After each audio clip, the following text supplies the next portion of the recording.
Rahayu, perkenalkan, nama saya Renita Kusumawardeni. Saya dari mahasiswi Universitas 17 Agustus 1945 Semarang. Hari ini saya akan mempresentasikan tentang evaluasi pembelajaran dalam perspektif kurikulum 2013 atau biasa dikenal dengan KAK 13.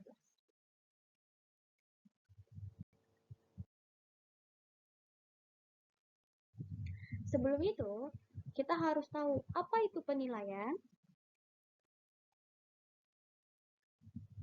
Penilaian adalah penerapan berbagai cara dan penggunaan beragam alat penilaian untuk memperoleh informasi tentang sejauh mana hasil pembelajaran peserta didik atau ketercapaian kompetensi rangkaian kemampuan peserta didik. Jadi dalam penilaian itu kita bisa tahu peserta didik udah sampai mana pemahamannya tentang materi yang kita ajarkan.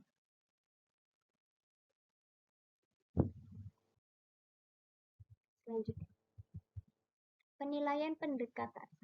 Penilaian pendekatan hasil pembelajaran menekankan pada pengukuran tingkat berpikir siswa dari yang rendah sampai yang tinggi. Maksudnya adalah dari yang belum paham sampai yang menjadi paham.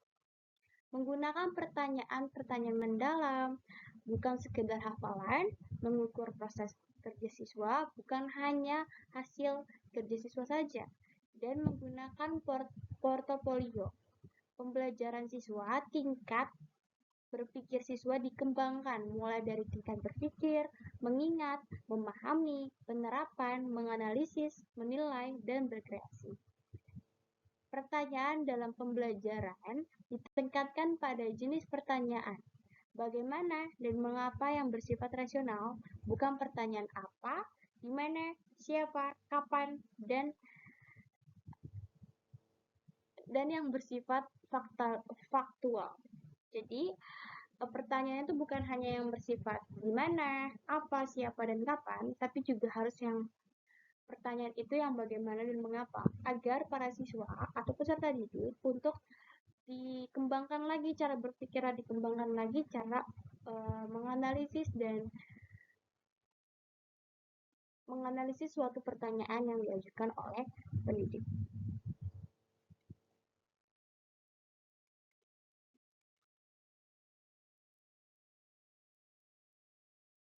Di sini ada tabel pandangan guru tentang pemahaman prinsip penilaian. Sebelum lanjut ke tabelnya, kita akan tahu dulu nih, prinsip penilaian itu ada apa aja. Prinsip penilaian yaitu ada A, berorientasi kepada pencapaian kompetensi. Berarti penilaian mencakup semua aspek kompetensi dengan menggunakan berbagai teknik yang sesuai untuk memantau perkembangan peserta didik. Contoh, guru matematika dapat menjelaskan secara benar kepada pihak terkait tentang proses penilaian teknik, penilaian prosedur, dan hasil yang sesuai dengan kenyataan kemampuan hasil belajar peserta didik. B. Valid. Penilaian valid berarti menilai apa yang seharusnya dinilai dengan menggunakan alat yang sesuai untuk mengukur kompetensi, sehingga penilaian tersebut menghasilkan informasi yang akurat tentang aktivitas belajar. Contohnya, dalam pelajaran penjaskes atau olahraga, guru menilai kompetensi bermain badminton. Guru harus melakukan penilaian praktik. Jika siswa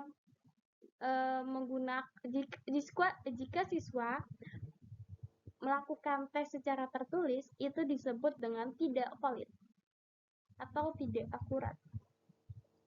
C. Adil.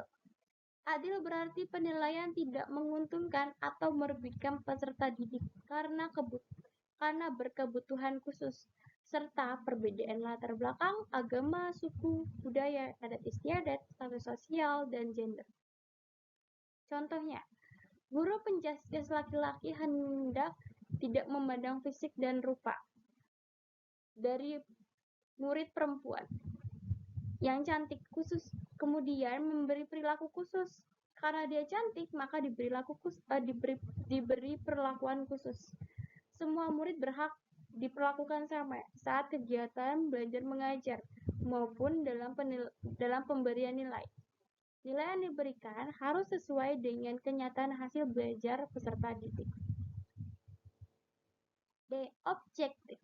Penilaian bersifat objektif tidak memandang dan membeda-bedakan latar belakang peserta didik, namun melihat kompetensi yang dihasilkan oleh peserta didik tersebut bukan atas dasar siapa dirinya. Jadi kita tidak boleh menilai peserta didik, oh dia tuh anak kepala sekolah, jadi nilainya bagus. Tidak boleh seperti itu.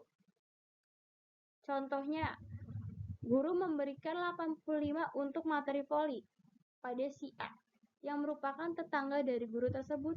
Namun si B yang kemampuan lebih baik mendapatkan nilai 80. Ini adalah penilaian yang bersifat subjektif yang tidak disarankan. Pemberian nilainya harus berdasarkan kemampuan para peserta didik.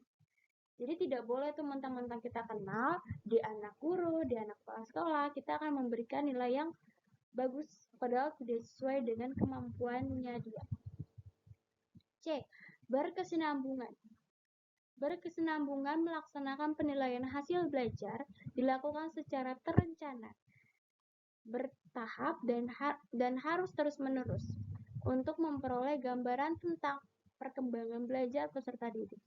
Contoh, guru matematika melakukan kegiatan belajar mengajar secara terencana. Guru menjelaskan materi setiap pertemuan, memberikan tugas dan ulangan harian, ujian tengah semester, serta ujian akhir semester. Semua dilakukan secara terus-menerus dan bertahap. Dan dari setiap tahap tersebut, guru dapat mengumpulkan informasi yang akan diolah untuk menghasilkan nilai pada nilai akhir untuk nilai rapor. F. Menyeluruh. Penilaian yang diambil dengan mencakup seluruh aspek kompetensi peserta didik yang menggunakan berbagai teknik penilaian yang sesuai, termasuk mengumpulkan berbagai bukti aktivitas belajar peserta didik. Contoh, dalam penilaian hasil akhir belajar, guru seni budaya mengumpulkan berbagai bukti aktivitas siswa dalam catatan sebelumnya. Penilaian dikumpulkan mulai dari pengetahuan tentang seni budaya, keterampilan menari, menggambar, bermusik, kehadiran, dan kegiatan belajar mengajar. Dan penilaian sikap peserta didik, semua hal tersebut digabungkan menjadi satu dan menghasilkan nilai rapor. G. Terbuka. Penilaian yang bersifat transparan dan pihak terkait harus tahu bagaimana pelaksanaan penilaian tersebut. Dari aspek apa saja nilai tersebut didapatkan, dasar pengambilan keputusan, dan bagaimana mengelola nilai tersebut harus sampai akhir tertera dan dapat diterima. Contoh, pada tahun baru, guru kimia menerangkan tentang kesempatan berbagai nilai dengan bobot masing-masing aspek. Misalnya, partisipasi kehadiran diberikan bobot 20%, tugas individu diberikan bobot 20%, ujian tengah semester diberikan bobot 25%, ujian akhir semester diberikan bobot 35%. Sehingga di sini terjadi keterbukaan penilaian antara murid dan guru. H. Bermakna. Penilaian hasil belajar oleh pendidik memiliki arti dan makna dan manfaat yang dapat ditindaklanjuti oleh pihak lain, terutama pendidik, peserta didik, orang tua, dan masyarakat. Contoh, bagi guru, hasil penilaian dapat bermakna untuk melihat seberapa besar keberhasilan metode pembelajaran yang digunakan sebagai evaluasi untuk perbaikan ke depannya, serta memberikan pengukuran prestasi belajar kepada siswa. Oke, di tabel di atas ada pandangan guru terhadap pemahaman prinsip penilaian.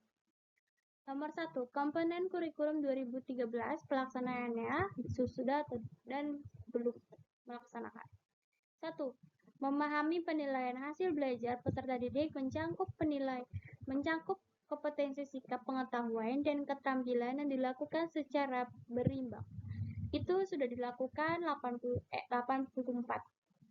Yang belum 16. Memahami pendidik melakukan kompetensi sikap melalui observasi, penilaian diri, penilaian teman sejawat, atau per-evaluation oleh peserta didik dan jurnal. Itu yang sudah 74, yang belum 26. Memahami pendidik menilai kompetensi pengetahuan melalui tes tulis, tes lisan, dan penugasan.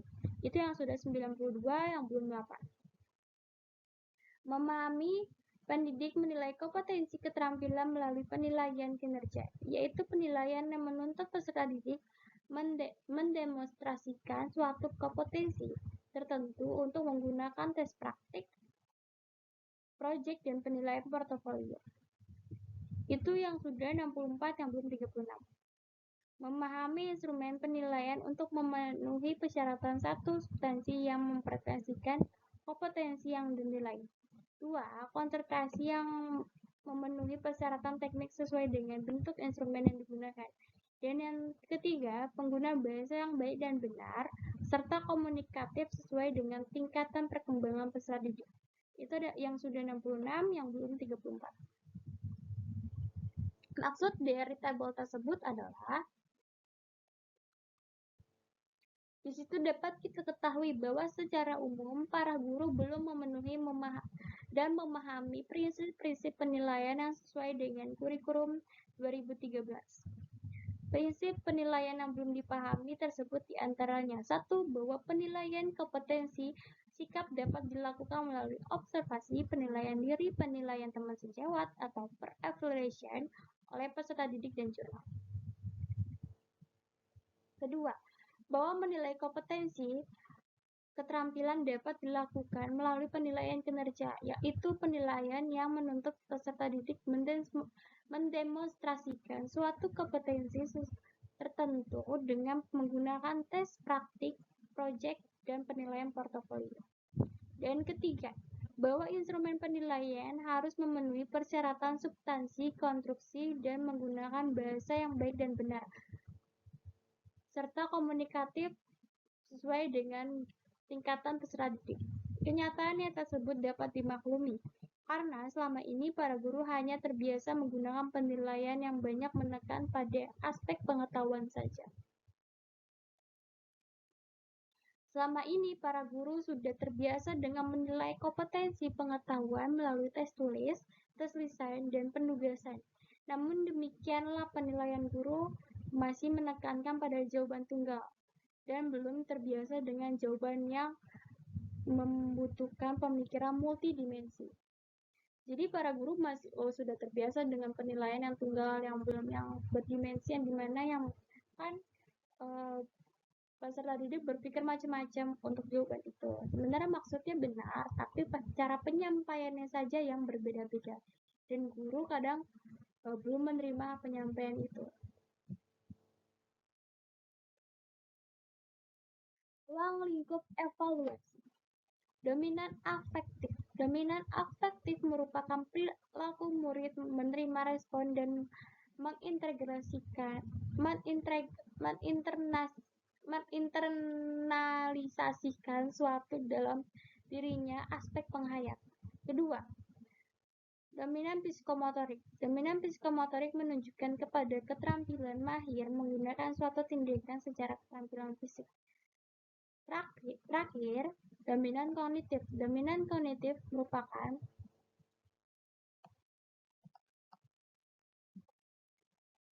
perilaku-perilaku yang meningkatkan aspek intelektual, seperti pengetahuan, pengertian, keterampilan. Keterampilan berpikir. Selanjutnya, teknik. Penilaian hasil belajar siswa dilakukan dengan berbagai teknik sesuai dengan kompetensi yang hendak dinilai. Penilaian kompetensi sikap dilakukan melalui observasi, penilaian diri, penilaian teman sejawat, atau per-assessment atau per-evaluation oleh peserta didik dan jurnal. Penilaian kompetensi pengetahuan dilakukan melalui tes tulis, tes lisan, dan penugasan. Penilaian kompetensi keterampilan dilakukan melalui penilaian kinerja, kinerja praktik, proyek, dan penilaian portofolio.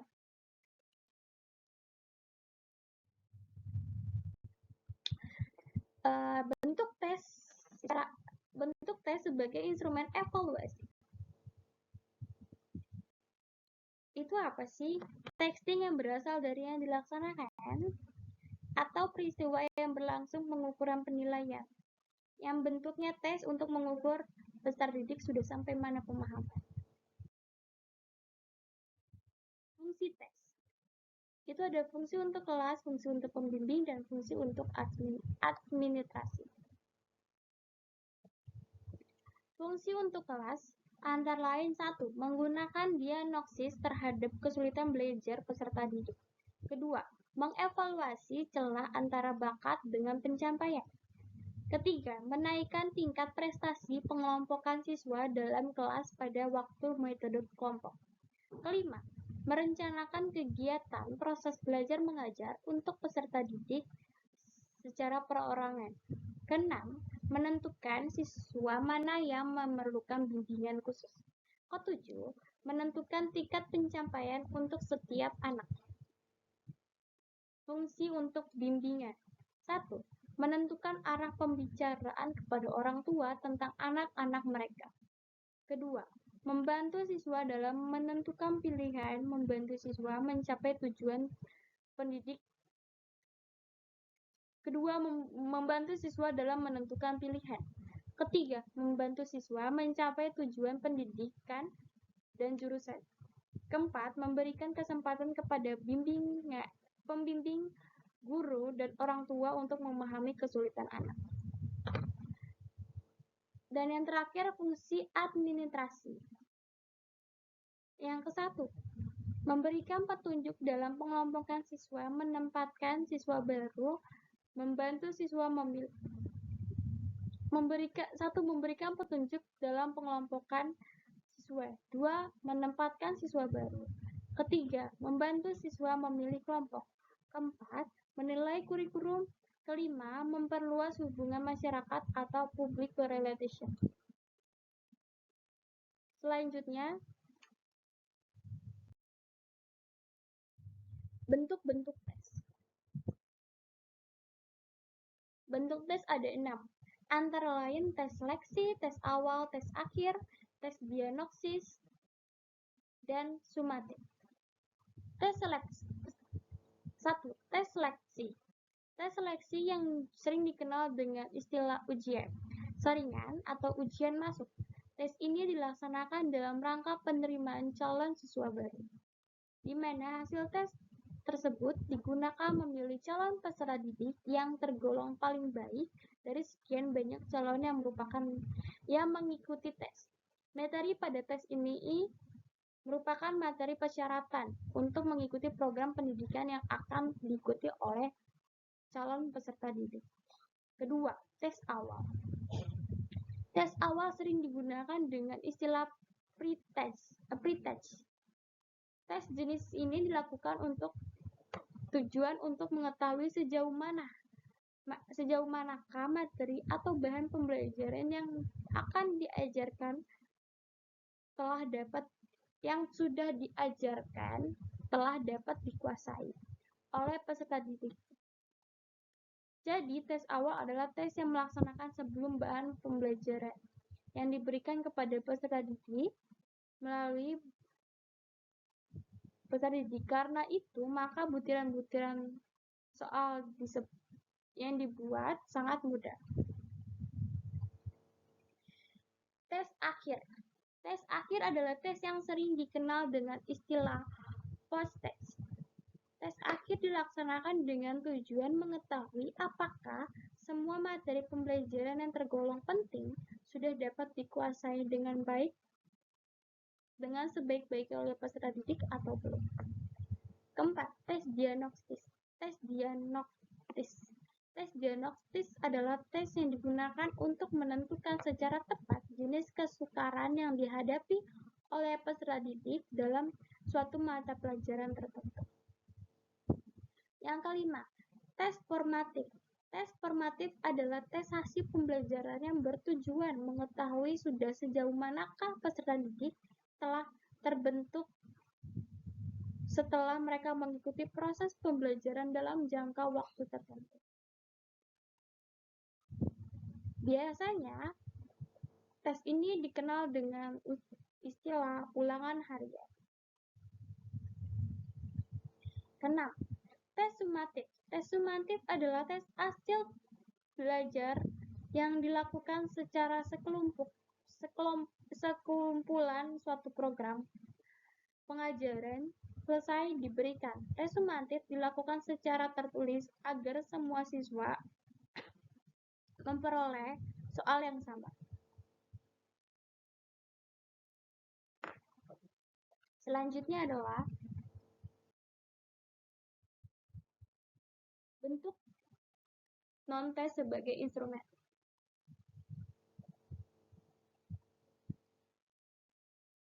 Teknik penilaian ini umumnya penilaian kepribadian anak secara menyeluruh meliputi sikap, tingkah laku, sifat, sikap sosial, dan lainnya yang berhubungan dengan kegiatan belajar mengajar, baik secara individu maupun secara kelompok.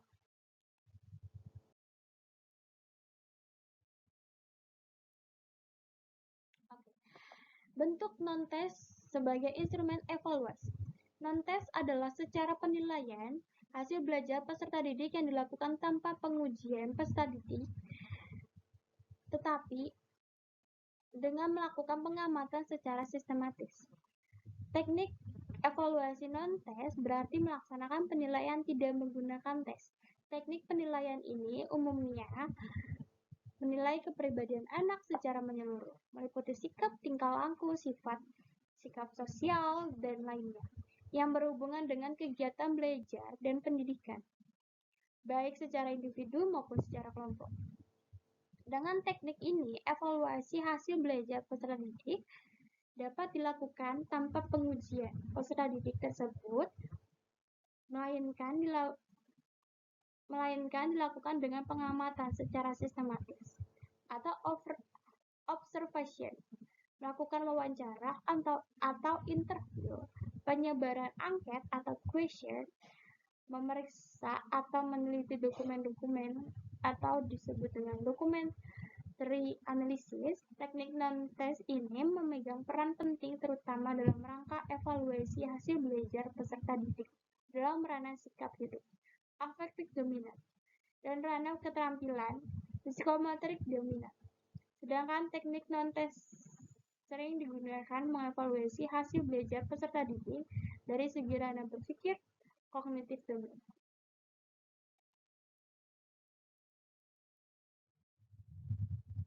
Mekanisme penilaian. Mekanisme penilaian adalah sistem atau teori atau upaya yang dilakukan mengukur pencapaian kompetensi peserta didik secara berkelanjutan dalam proses pembelajaran untuk memantau, melakukan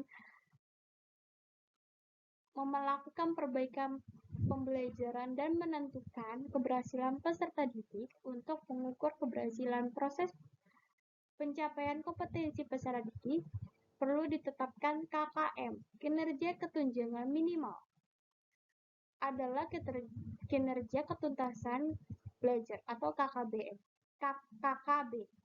yang ditentukan oleh satuan pendidik.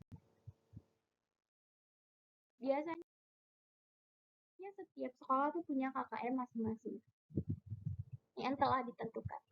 Mekanisme penilaian hasil belajar pendidik terdapat pada pasal 9 bab 6 bab 6 Permendikbud nomor 23 tahun 2006.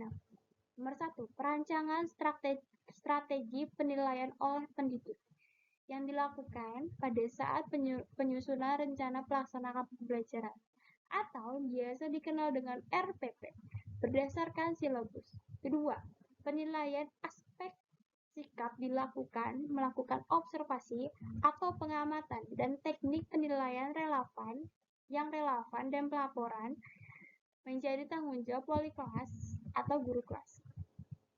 Ketiga, penilaian aspek pengetahuan dilakukan secara teks tertulis, teks lisan, dan penugasan, sesuai dengan kompetensi yang dinilai. Keempat, penilaian keterampilan dilakukan melalui praktik produk proyek, portofolio, atau teknik lainnya. Kesulitan dengan kompetensi yang dinilai. Kelima, peserta didik belum mencapai KKM 1N, pendidik harus mengikuti pembelajaran remedi.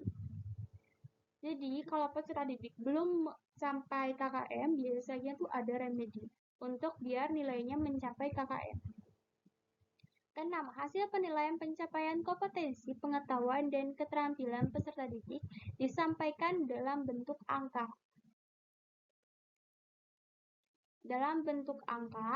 Dan deskripsi.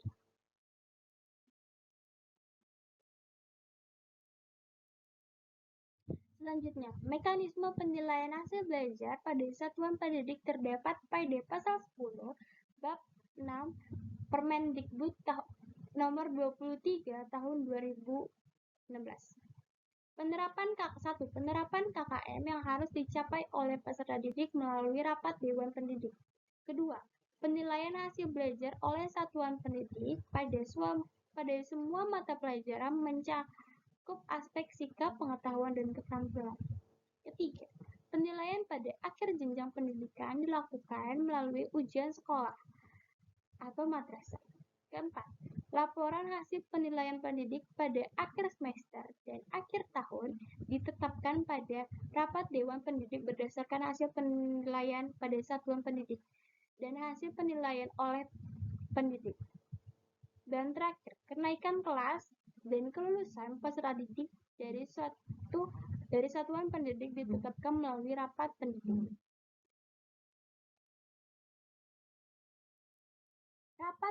Mekanisme penilaian hasil pembelajaran oleh pemerintah terdapat pada pasal 2 bab 6 Permendikbud nomor 23 tahun 2016. 1. Penilaian hasil belajar pemerintah dilakukan bentuk ujian nasional atau biasa kita kenal dengan sebutan UN. Dan dalam bentuk lain dalam rangka mengendalikan mutu pendidikan.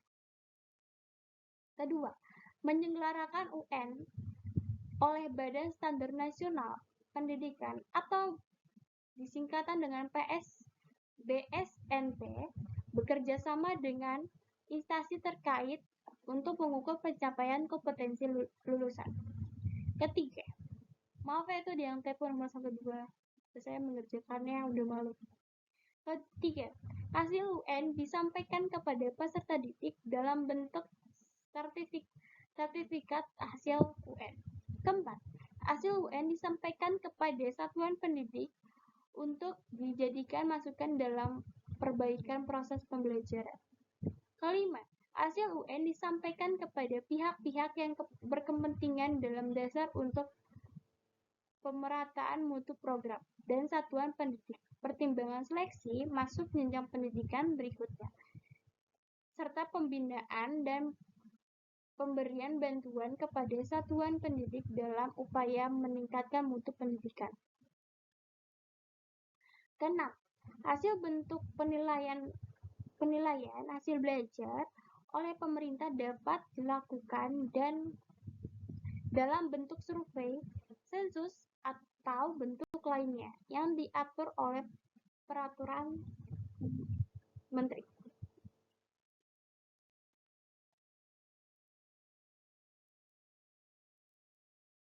Prosedur penilaian. Prosedur penilaian sebuah proses penilaian ada beberapa langkah yang harus ditempuh agar pemberian penilaian lebih bermakna dan autentik. Hal ini sangat diperlukan agar hasil dan penilaian dapat dimanfaatkan oleh banyak pihak yang terlibat dalam pendidikan dan berkaitan dengan objek yang dinilai. Penilaian aspek sikap dilakukan melalui tahapan pengamatan, mengamati perilaku peserta didik. Selama pembelajaran, mencatat perilaku peserta didik dengan menggunakan observasi atau pengamatan, menindaklanjuti hasil pengamatan, dan mendeskripsikan peserta didik. Penilaian aspek pengetahuan dilakukan melalui tahapan penyusunan perencanaan penilaian, pengembangan instrumen penilaian, melaksanakan penilaian, memanfaatkan hasil penilaian, dan melaporkan hasil penilaian dalam bentuk angka dengan 0 dari 0 sampai 100 dan mendeskripsikan penilaian aspek keterampilan dilakukan melalui tahapan yang sama dengan aspek pengetahuan. Dalam pasal 13 Permendikbud nomor 23 tahun 2016 disebutkan bahwa prosedur penilaian dan hasil belajar ada pendidik, satuan pendidik, dan pemerintah. Pendidik 1. Menetapkan tujuan penilaian dengan mengacu pada RPP yang telah disusun. Kedua, menyusun kisi-kisi penilaian. Ketiga, membuat instrumen penilaian bentuk pedoman penilaian, melakukan analisa kualitas instrumen. Satuan pendidik. 1. Menetapkan KKM. Kedua, menyusun kisi-kisi penilaian mata pelajaran. Ketiga, menyusun instrumen penilaian dan pedoman penskorsnya. Keempat, melakukan analisis kualitas instrumen. Pemerintah. 1. Menyusun kisi-kisi penilaian. Menyusun instrumen penilaian dan pedoman penskornya. Melakukan analisis kualitas instrumen. Ketiga, melakukan analisis kualitas instrumen. Keempat, melakukan penilaian. Pelaksanaan penilaian. Pada pelaksanaan penilaian ini, guru melaksanakan penilaian belajar siswa yang bersifat menyeluruh. Artinya, hasil belajar peserta didik mencakup aspek sikap, pengetahuan, dan keterampilan. Dalam praktiknya, penilaian belajar siswa menggunakan beragam metode atau teknik dan instrumen penilaian selama periode pembelajaran tertentu, sehingga guru memperoleh informasi perkembangan belajar peserta didik yang menyeluruh dan akurat, yang meliputi 3 aspek tersebut. Guru melaksanakan penilaian belajar peserta didik secara objektif. Tentu saja guru melakukan pelaksanaan penilaian belajar siswa berlandaskan prosedur-prosedur yang ada. Penilaian yang baik sehingga hasilnya pun objektif. Objektivitas juga cerminan dari pandangan dan sikap guru terhadap teknik dan instrumen penilaian pada peserta didik. Guru melakukan kegiatan penilaian belajar siswa secara komparatif.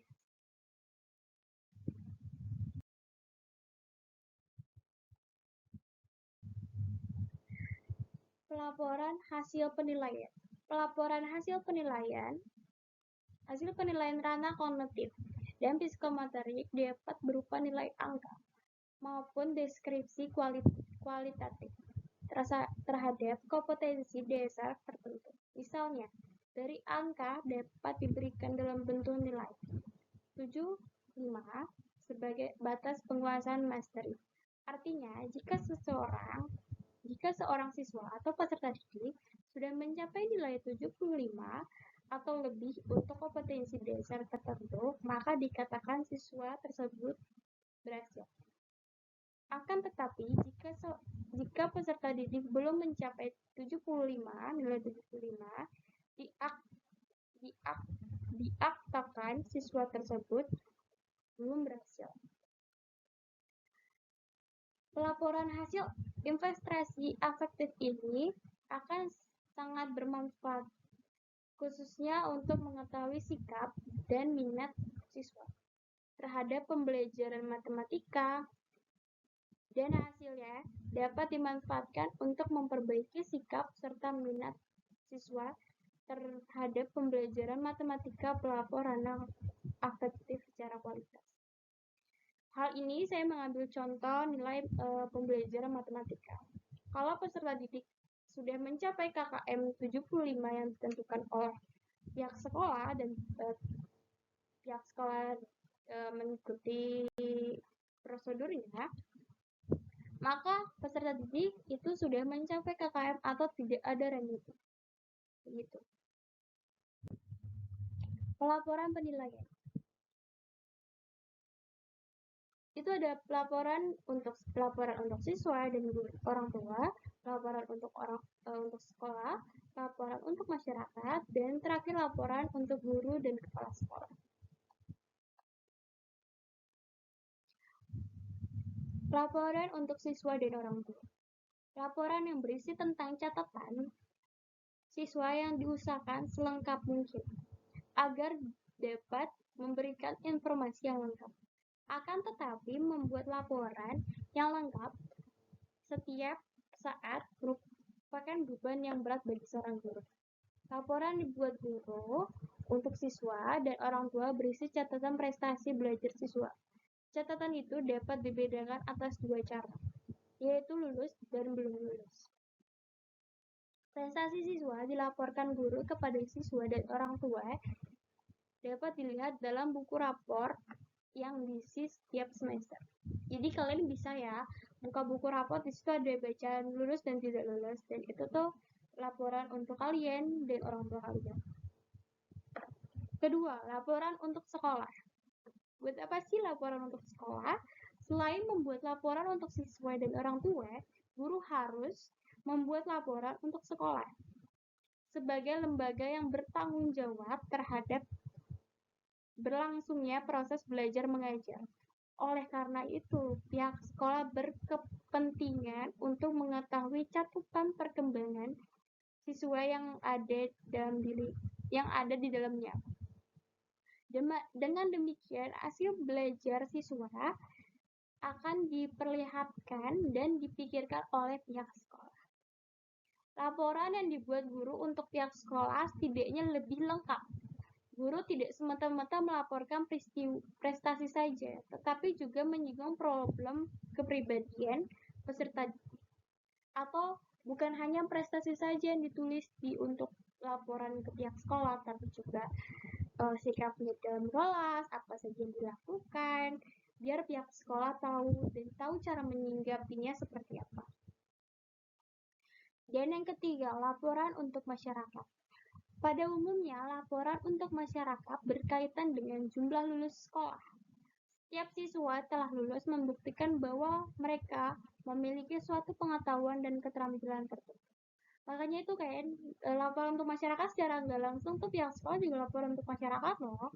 Kayak misalnya kita sering dengar, oh ini sekolah ini tuh sekolah favorit, sekolah ini tuh sekolah biasa, sekolah ini tuh sekolahnya pasti masuk universitas ternama. Biasa kita seperti terdengar seperti itu, karena itu sengaja dibuat untuk mengekspor, untuk memberitahu kepada masyarakat, oh kita tuh yang diterima di universitas ternama tuh ada segini, yang lulus ada segini, yang diterima di universitas ini ada segini, biar masyarakat tahu bahwa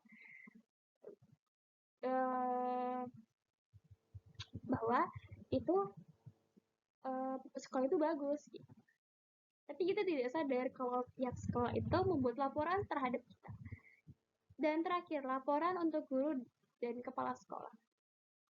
Hasil penilaian digunakan guru dan sekolah untuk mengetahui kekuatan dan kelemahan siswa dalam satu kelas dan sekolah dalam semua mata pelajaran. Laporan hasil belajar untuk guru dan kepala sekolah harus mencakup hasil belajar dalam ranah semua pelajaran. Informasi yang dilakukan kompetensi dasar yang telah dikuasai dan belum dikuasai oleh siswa.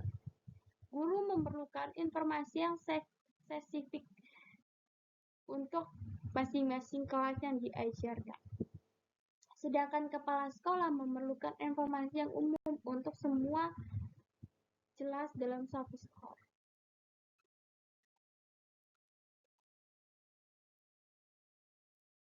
Karakteristik penilaian.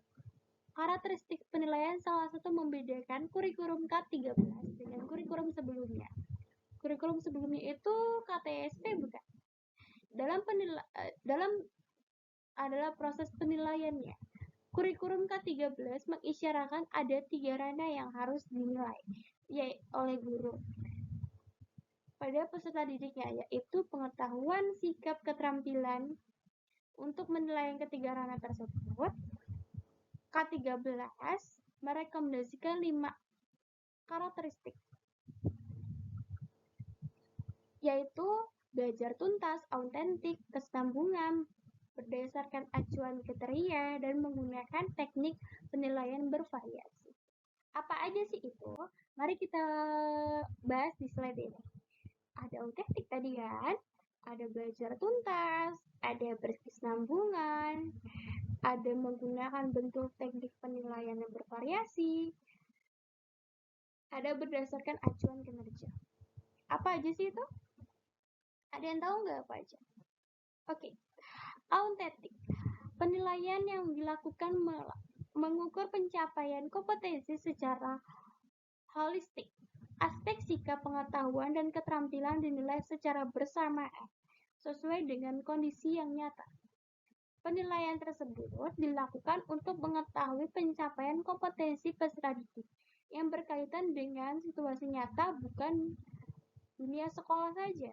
Oleh karena itu, dalam melakukan penilaian digunakan berbagai bentuk teknik penilaian. Penilaian autentik tidak hanya mengukur apa yang diketahui oleh peserta didik, tetapi lebih menekankan pengukuran apa yang dapat dilakukan oleh peserta didik. Kedua, belajar tuntas.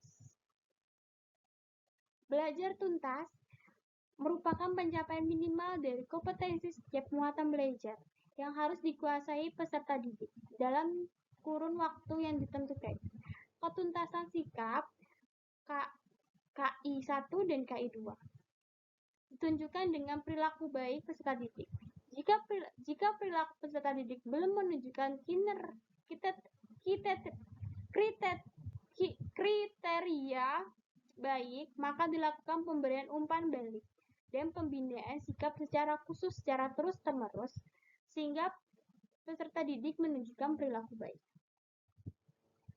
Ketuntasan belajar, aspek pengetahuan KI3 dan keterampilan KI4 ditentukan oleh satuan pendidik peserta didik. Satuan pendidik. Peserta didik yang belum mencapai ketuntasan belajar diberikan kesempatan untuk perbaikan atau remedial teaching. Dengan peserta didik tidak diperkenankan melakukan pembelajaran kompetensi selanjutnya sebelum kompetensi tersebut tuntas. Kriteria ketuntasan tersebut acuan oleh pendidik mengetahui kompetensi yang sudah atau yang belum dikuasai oleh peserta didik. Melalui cara tersebut, pendidik mengetahui sedini mungkin kesulitan peserta didik, sehingga pencapaian kompetensi kurang optimal dapat segera diperbaiki.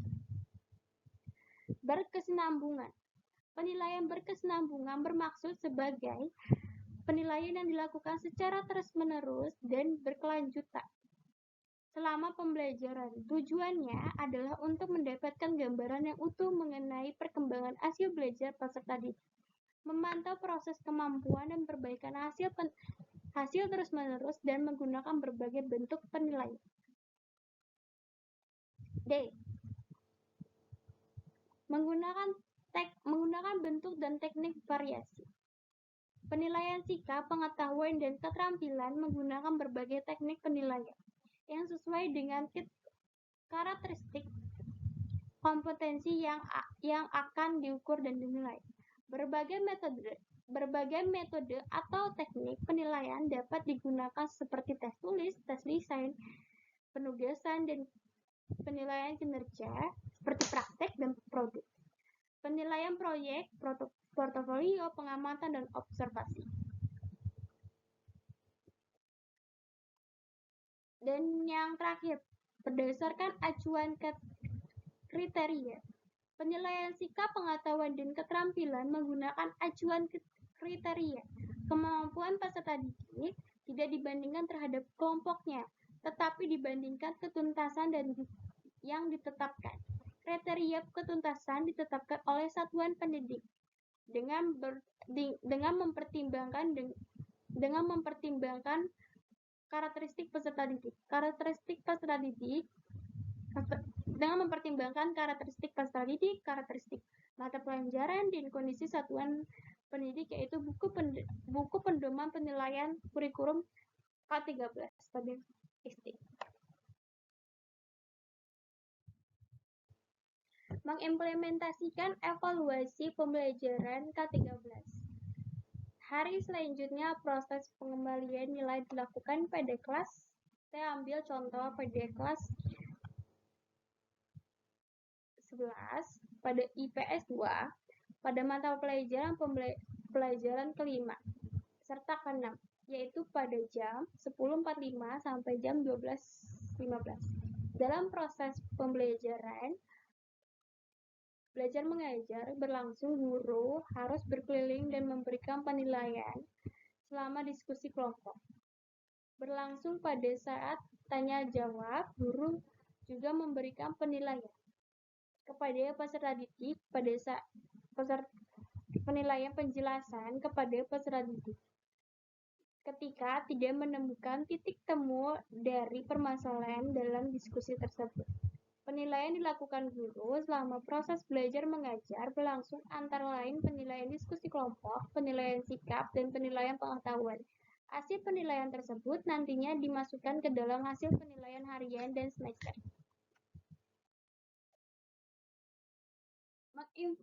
Mengimplementasikan evaluasi pembelajaran K13 atau kurikulum 13. Ada kendala dan solusi. Kita bacakan kendala dulu ya. Tidak mungkin ada solusi kalau tidak ada kendala. Beberapa hambatan sampel 2. Saya salah, harusnya tidak usah tulis beberapa. Paradigma guru yang masih tradisional. Yang kedua, kurangnya pemahaman guru akan teknologi. Solusinya, pelatihan dan pendampingan guru harus dilakukan untuk memastikan guru telah memahami kurikulum K13 yang dilaksanakan di sekolah dalam bentuk proses pembelajaran dengan melibatkan aktif di pelatihan terkait kurikulum K13. Seseorang akan memiliki paling tidak tiga pengalaman, yaitu pemahaman tentang ide dan desain kurikulum, kedua strategi pengajian mengimplementasi kurikulum, dan yang ketiga menyampaikan konsep kurikulum. Untuk itu, untuk guru yang belum mengikuti pelatihan harus segera diikuti pada pelatihan. Jika belum mengikuti, maka bisa tutor dengan sebaya, yaitu belajar dari teman sejawat dapat diterapkan.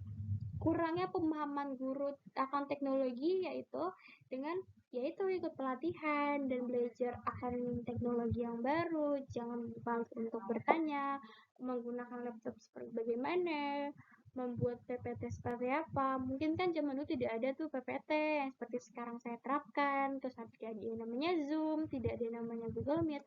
Jadi mulai belajar untuk menghadapi perkembangan zaman gitu. Tidak usah mau bertanya kepada teman sejawat atau anak murid jika kalian tidak paham, seperti itu.